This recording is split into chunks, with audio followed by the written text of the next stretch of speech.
She smiled in court, calm and composed, as if the entire room existed only to applaud her. She thought her father's badge made her untouchable, that her name carried enough weight to keep her safe from consequence. But when the judge finally spoke, that smile vanished. Before we begin, make sure you're subscribed for more shocking true stories where privilege meets justice, because this one will leave you speechless. Hannah Freeman wasn't the kind of person people expected to see behind bars. At 27, she was a teacher, smart, well-spoken, and the daughter of a respected police chief. Her life from the outside seemed almost perfect. A steady job teaching fourth graders, a master's degree, and a polished reputation. But underneath that image was someone who had grown used to hearing yes, even when she deserved no. Someone who believed that her last name came with immunity. It all began quietly, almost unremarkably, just another breakup between two professionals. Hannah had met David, a fellow teacher, and for a while, everything looked ordinary. They shared lesson plans, late-night talks, and quiet dinners. But when David decided it was over, something inside Hannah refused to accept it. To her, the relationship wasn't ending. It was slipping out of her control, and control was something she could never lose. At first, it was small things. A car parked outside his apartment, a text sent at odd hours. Then the sightings became daily. Her car waiting in the same lot as his, following him home after work. 33 times in 19 days, she showed up at his school. That wasn't coincidence. It was surveillance. And every day, David's sense of normalcy shrank a little more. He began to feel watched everywhere he went. He tried to ignore it, hoping it would stop on its own. After all, who would believe a man claiming his ex-girlfriend, a teacher, a police chief's daughter, was stalking him? But the fear became suffocating. When he finally called 911, his voice trembled with exhaustion. "My ex-girlfriend keeps following me," he said softly. "She parks next to me wherever I go." The operator's calm tone couldn't hide the unease. Because this wasn't a stranger. This was someone with access, with power, and with the belief that rules didn't apply to her. And for Hannah Freeman, this was only the beginning of a spiral that would end not in sympathy, but in handcuffs. When the first officer arrived outside the school parking lot, Hannah sat in her car as if nothing was wrong. Engine running, phone in hand, eyes locked on the building where David worked. When they asked for her name, she didn't hesitate. "I'm Hannah Freeman," she said almost proudly. And then the line that had always opened doors for her, "My dad is the police chief." It wasn't said as a fact. It was a shield, one she'd used her entire life to make consequences disappear. But this time the badge behind her name couldn't save her. Police had already spoken with David. They'd seen the fear in his eyes, the fatigue in his voice. When they asked if he had invited her there, he said quietly, "No, she just keeps showing up." He sounded like a man who'd been living in a constant loop of anxiety. Too polite to sound angry, too tired to sound scared. Just done. Still, Hannah stayed calm. When officers asked if she'd been in David's car, she smiled lightly. "We went to dinner together," she said, inventing a story on the spot. Her tone was casual, practiced, like someone used to bending the truth until it sounded reasonable. But the evidence told a different story. Surveillance footage and GPS records showed she'd been circling his workplace day after day, sometimes multiple times in one afternoon. And then came the theft. One night, after David told her not to come over, she showed up anyway. He wasn't alone. Another woman was there. That sight shattered the illusion she'd been living in. Fury replaced composure. She broke into his unlocked car and took what mattered most. His laptop, his wallet, his car keys, even his medication. Each item carefully chosen, not out of impulse, but intent. She wanted him to need her. To call her, to reopen a door he had already closed. When David discovered what she'd done, something inside him broke too. The humiliation, the fear, the confusion, it was too much. The next morning he called the police again, his voice trembling with disbelief that this was still happening.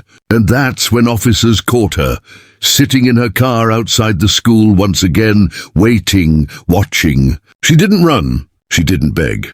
She just looked at them with a faint, defiant smirk, as if even in that moment she believed she was untouchable. When the officers approached her car that morning, they already knew what they were looking for. Reports had piled up, stolen property, GPS pings, and the pattern of her movements. Still, Hannah acted like the situation was nothing more than a misunderstanding. "I don't know what to tell you," she said, shrugging as though the entire investigation was beneath her. When asked if she'd taken any of David's belongings, she denied it flatly. There was no panic in her eyes, just entitlement, the kind that comes from never being told no. But the story David told police painted a very different picture. Standing beside his car, he listed everything she had stolen. 2 laptops, prescription medication, his wallet and credit cards that she'd already used. "She's been buying things on Amazon with my account," he admitted quietly, his embarrassment mixing with anger. He explained how she knew his passwords, how she had been tampering with his online account since the breakup. Every word made it clearer. This wasn't a moment of emotional chaos. It was a calculated campaign to keep control. By the time officers checked her car, the stolen items started showing up, proof of everything David had said. Hannah was taken into custody, still refusing to drop the mask of calm. "You don't need to do this," she murmured, as they placed her in handcuffs, as if her last name still carried power in that parking lot. But this time, no one cared who her father was. At the station, reality began to set in. The list of charges was long: felony stalking, burglary, aggravated theft, identity fraud, and even drug theft for the medication she'd stolen. For the first time, her father's influence couldn't erase the evidence. The system she had leaned on was suddenly turning its gaze directly at her. Meanwhile, David sat in the interview room across the hall, finally letting out the words he had held in for months. "She followed me home every night," he said. Every single night. It wasn't rage in his voice, it was exhaustion, the kind that comes from living inside someone else's obsession. Hannah had always believed she was the exception, that she could twist the truth, charm her way through consequences, and emerge untouched. But the fingerprints, the purchases, the surveillance, all of it spoke louder than her confidence ever could. And for the first time in her life, Hannah Freeman's name wasn't a shield, it was evidence.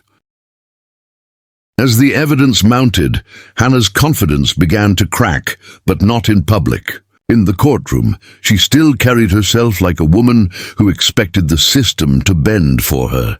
Her attorney, smooth and deliberate, painted her as emotional, not criminal. He claimed the relationship hadn't really ended in April like David said. According to him, they were still on and off until November, the very night she was caught. He even argued she wasn't stalking him at all. She was just helping him with classwork. The defense narrative was almost absurd. 33 visits in 19 days. Yet they insisted every appearance had been invited. Each stolen item was framed as a misunderstanding, a misplaced bag, a borrowed laptop.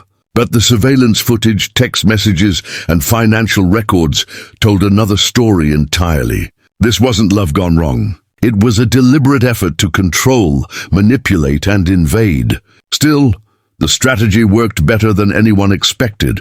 Over time, the mountain of felony charges began to crumble. Through negotiation and privilege, 5 serious charges became 3 misdemeanors: disorderly conduct, obstruction, and possession of criminal tools. The legal transformation was astonishing. How does a case of obsessive stalking, theft, and identity fraud shrink into something so minor? The answer, once again, was influence, and a system that still struggles to take female perpetrators seriously when the victim is a man. When sentencing day arrived, Hannah walked into court dressed carefully, polished, confident, and visibly rehearsed. She read from a piece of paper, her voice steady but hollow. "I regret the incident. I acted out of emotion, and I'll take steps to move forward. "You won't see me back here again." Her words were perfectly chosen, but they felt mechanical, like something written to check a box rather than express remorse. To anyone watching closely, it was clear she wasn't sorry for what she did. She was sorry she got caught. The courtroom grew silent as Judge David Mattia studied her. His face revealed little, but his tone carried the weight of every lie and every manipulated excuse he had heard before. "This was not a mistake," he began slowly. "This was a pattern of choices."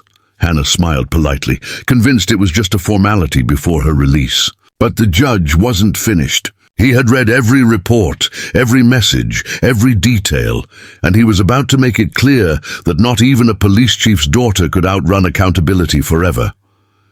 Judge Mattia's tone shifted, the air in the courtroom tightening as his words struck through Hannah's practiced calm. "This is," he said, pausing just long enough for her eyes to flicker, "a bizarre and disturbing case. Two educated professionals, and yet your actions paint a very different picture." The quiet murmur of the courtroom vanished. For the first time, Hannah's posture changed. Her chin dipped slightly, her hands gripped the table. Still, she managed a faint, polite smile, the same one she'd used her whole life to smooth over conflict. Then came the sentence. 18 months of community control, the judge said. Hannah exhaled softly, almost relieved. That sounded like probation, manageable, familiar, no contact with the victim. GPS monitoring for 90 days. House arrest with work release. Mental health counseling. She nodded through each condition, as if mentally filing them away. But then, the judge added one final condition that froze her expression in place. "You will serve the first 7 days of this term in the county jail." The words seemed to hang in the air. 7 days. To anyone else, that might sound lenient. But to Hannah, who had never faced a locked door she couldn't open, it was unthinkable. Her lips parted, her breath caught, and the illusion shattered. A sharp, panicked sound escaped her throat, followed by sobs that grew louder with every second. The courtroom watched as the woman who once smiled through everything broke into uncontrollable cries, her voice trembling between disbelief and outrage. Her attorney jumped in immediately, scrambling to regain control. "Your Honor," he began, "we'd like to withdraw the plea and proceed to trial." But the judge didn't budge. His eyes stayed fixed on Hannah, who now shook her head in shock, tears streaking down her face. "You don't like the sentence?" he asked firmly. The attorney hesitated. "No, Your Honor, we disagree with how the court interpreted the facts." Judge Mattia leaned forward. "When was this case indicted?" The attorney stammered, "December.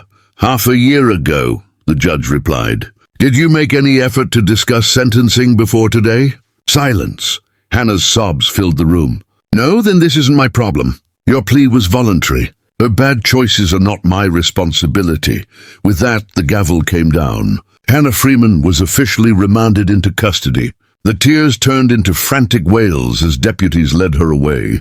In that moment, the mask of confidence that had shielded her for years was gone, replaced by the raw realization that privilege had finally met its limit. As the deputies guided her toward the door, Hannah's cries echoed through the courtroom, the same room where she had once smiled, thinking she could manipulate her way out of anything. Cameras caught every second, the trembling hands, the disbelief, the fall from composure. For years, she had believed consequences were for other people, not her. But that morning, behind those courthouse walls, she discovered what accountability truly felt like. Outside, David stood in the cold air, his hands buried in his jacket pockets. He hadn't smiled once through the hearing. There was no satisfaction, no revenge in his eyes, only relief. For the first time in over a year, he could breathe without fear of a shadow following him home. "I just want it to be over," he said quietly when asked by a reporter. And it finally was. The nightmares, the paranoia, the endless phone calls, all of it had led to this moment of fragile peace. Meanwhile, inside the holding area, Hannah sat on a metal bench, still shaking.